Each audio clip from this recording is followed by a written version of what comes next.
Hi guys, Larissa here with my last post as guest designer for Faber-Castell Design Memory Craft blog. Um, I'm so sad it's gone so fast, but I'm also so excited about the opportunity that I've had to share some of my ideas and techniques with you guys. I hope you've learned something and have enjoyed them. Today, I want to share with you some of my ideas and the techniques that I use when I am doing my mixed media journal entries. I don't do a lot of journal entries when I'm at home crafting. I like to take this with me when I'm traveling. We went on vacation last weekend and I took my book with me and some scraps that I keep in a little container. And then I like to store my Faber-Castell Aquarelle watercolor pencils and my colored pencils and my pastel pencils and my water brushes, and then I keep my white gel pens and things in these nice little tubs that Tim Holtz designed for his distress markers. These are like $3. The lid stays on securely and it fits all of my things so that when I want to travel, I can just grab these little containers and go. It doesn't work so well for the Stampers Big Brush pens, but I will show you. I just keep them in a bag, and I'm scared to show you my collection. But I have all of my Stampers Big Brush pens, and I just keep it in a little Ziploc bag, and then I can grab them and take them with me when I travel. So anyway, I create these little things with scraps of paper, and how I treat my pages before I work in my mixed media journals is I either coat them with gesso, which this page I coated with gesso, or I use the gel medium. And I'm going to try to show you the difference in how the end result looks. Hopefully you can tell on this. I coated it with the gesso first, and then I was able to add my paint over the top of it. And then I just took my scraps and cut up what I was after. I went in with the detailed Faber-Castell pens and added all of my detailing, and then I also used a white gel pen.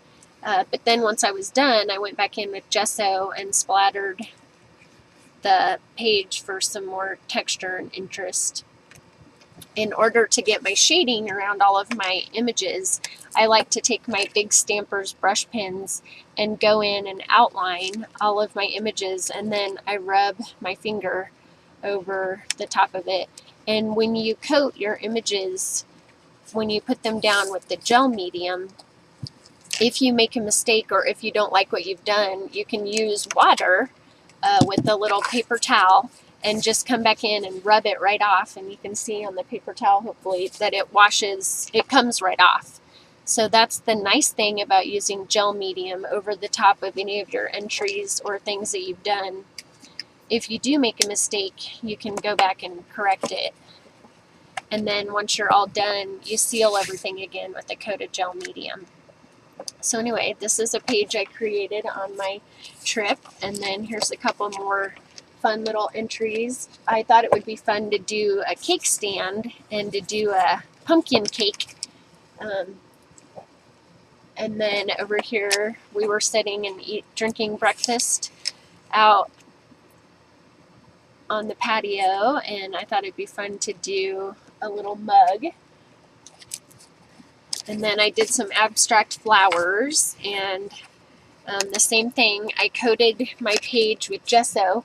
This is a journaling page. Hopefully you can see. This is what it looks like before it's coated, and this is what it looks like after it's been coated with gesso. So hopefully you can see. I covered the whole page with gesso and then added my scraps and then coated over it with the gel medium. And that way, when I come back in with my markers, this one is a dark indigo and it matches the navy on my flowers. I can come back in and I like to rub my finger around the edge to kind of smear it a little bit to rub it in so that it looks like it's part of the page. And you can see I got off a little bit, so I'm just going to come back in with my damp paper towel and it wipes right off.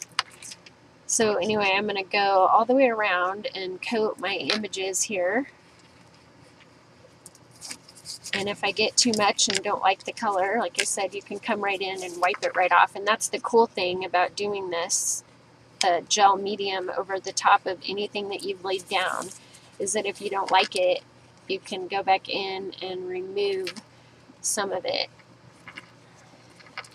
And I found for me, where I'm a sloppy person when I'm creating, I don't like to take my time. I like to hurry through things. And also when I'm traveling, sometimes the road isn't too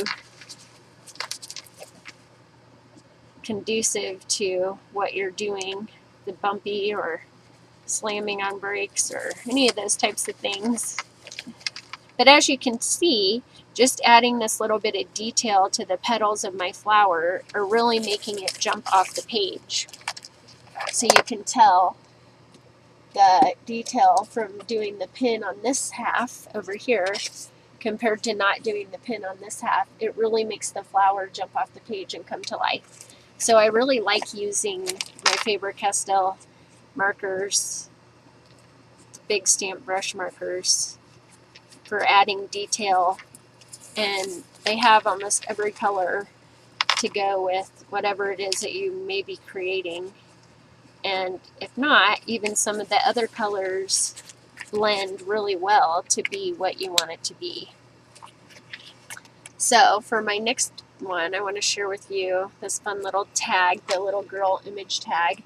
And I've coated that with the gel medium, the tag, and then I've went in with the gray, and in order to make her pop off the page a little bit, I just added some gray around her for shadowing.